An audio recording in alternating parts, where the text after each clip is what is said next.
सुखोन, है सुखोन, है दुर्गलिया भाई देख। अरे भाई पावर स्टार पवन सिंह का भी होली सॉन्ग का पोस्टर कमिंग सून। और पोस्टर तो जबरदस्त लग रहा है, अभी तक तो नहीं देखे होंगे तो देख लीजिए ये पोस्टर सतरंगी सलवारवा। तो ये गाना का टाइटल है और पावर स्टार पवन सिंह का ये होली सॉन्ग फर्स्ट है, इस साल का पहला होली सॉन्ग है। तो बवाल तो होना ही है और हिट तो होना ही है। एक जन का खेसारी भी है ना, अंतरिक्ष में गाना घूम रहा है, तो इनका कहाँ घूमेगा आप बताइए, जरूर कमेंट में जरूर कीजिएगा। और आज पोस्टर को कमिंग सून में बताया गया, मतलब बताया गया कमिंग सून, मतलब कल या परसों इस गाना को लॉन्च कर दिया जाएगा।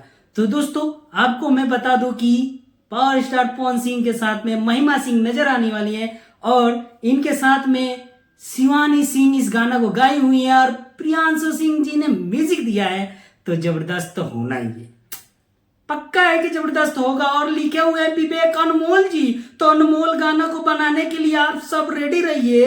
आएगा कल टीजर और हो सकता है कि कल शाम तक या परसों सुबह में गाना को लॉन्च कर दिया जाएगा टी सीरीज पे।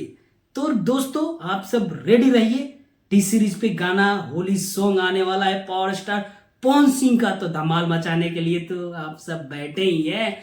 तो दोस्तों मेरे चैनल पे नए नए हैं तो मेरे चैनल को सब्सक्राइब करें और गाने के साथ मैं फिर से मिलूंगा। तब तक के लिए बाय बाय, मिलते हैं गाने के साथ।